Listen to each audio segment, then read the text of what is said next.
அனைவருக்கும் வணக்கம். இது உங்கள் சாதி மீடியா. நான் உங்கள் சந்தோஷம்.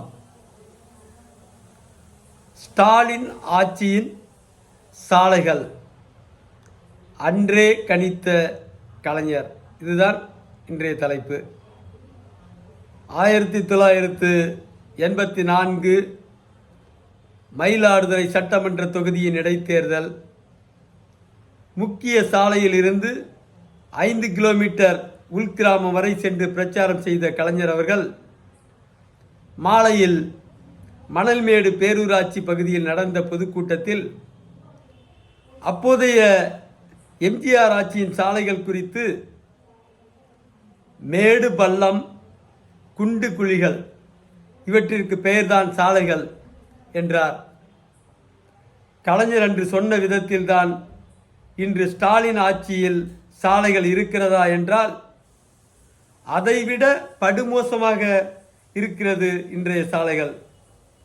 இப்போது கலைஞர் இருந்திருந்தால் என்ன சொல்லி இருப்பார்?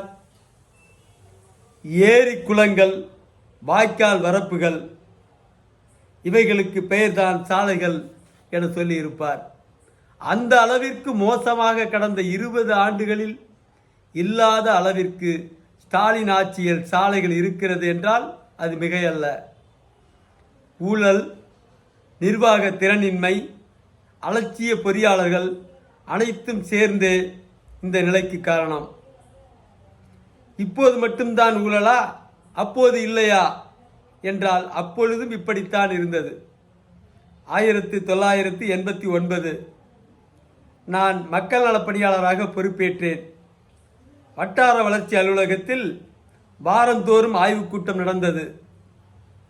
ஒரு நாள் ஆய்வுக் கூட்டத்தில் பேசிய அதிகாரி ஒருவர் ஊராட்சி தோறும் நடந்து முடிந்த வேலை குறித்து பட்டியலை அறிவித்து ஆய்வு செய்து வருமாறு சொன்னார். அடுத்த வாரத்தில் நடந்த ஆய்வுக் கூட்டத்தில் என்னை அழைத்த போது நான் எழுந்து சொன்னேன், ஊராட்சியில் 2 கிலோமீட்டர் தார் சாலை என்றீர்கள், ஆனால் அங்கு செம்மண் சாலை தான் இருந்தது என்றேன். மற்றொரு ஊராட்சியின் மக்கள் நலப்பணியாளர் எழுந்து குளம் வெட்டி தடுப்பு சுவர் கட்டி இருப்பதாக சொன்னீர்கள்.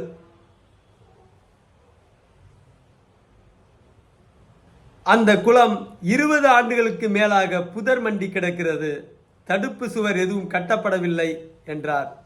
அதிகாரியோ போதும் போதும், பழசை விட்டுவிட்டு இப்போதிலிருந்து வேலையை கவனியுங்கள் என்றார். அப்பொழுதாவது நேர்மையான அதிகாரிகள் ஓரிருவர் இருந்தார்கள். இன்றைக்கு மருந்துக்கு கூட ஒருவரும் இல்லை. எடப்பாடி ஆட்சியில் நல்லா இருக்கிற சாலைகளை எல்லாம் சுரண்டி போட்டு ஒரு வாரம் கழித்து பளபளவென சாலை போடுவார்கள். இன்று நிலையோ வேறு. சுரண்டி போட்டு 3 மாதத்தில் சாலை போட்டால் கூட பரவாயில்லை, சுரண்டி போட்டு 1 வருடம் ஆனாலும் சாலை போடுவதில்லை. சாலை போடுவதற்கு முன்பு சாலையை சுரண்ட வேண்டியது தானே? ஏன் பல மாதங்கள் முன்பே சாலையை சுரண்டி போடுகிறீர்கள்? பொதுவாக பிப்ரவரி மார்ச்சில் சாலை போடுவார்கள். அது செப்டம்பர் வரை உழைத்து அக்டோபர் நவம்பர் மழைக்காலத்தில் சேதமாகும். தற்போது கடந்த ஆண்டு பிப்ரவரி மார்ச்சில் தோண்டி போட்டு அக்டோபர் நவம்பர் மழையில் சாலை போடுகிறார்கள். மழையில் போட்ட சாலை 1 வாரத்தில் சேதமாகிவிடுகிறது. இதற்கு யார் காரணம்? சம்பந்தப்பட்ட துறை மந்திரிகளான அமைச்சர் ஏவா வேலு, KN நேரு, பெரியசாமி ஆகியோரின் திறனின்மையே காரணம் என குற்றம் சாட்டுகிறேன். இந்த அயோக்கியத்தனமான செயலுக்கு காரணமான துறை பொறியாளர்கள் மீது நடவடிக்கை எடுத்திருக்க வேண்டாமா? இந்த கட்டமைப்பில் இருக்கிற யார் மீதும் நடவடிக்கை எடுக்க முடியாது. காரணம் ஊழல். அனைவரும் பர்சன்டேஜ் அடிப்படையில் பங்கிட்டுக் கொண்டவர்கள்.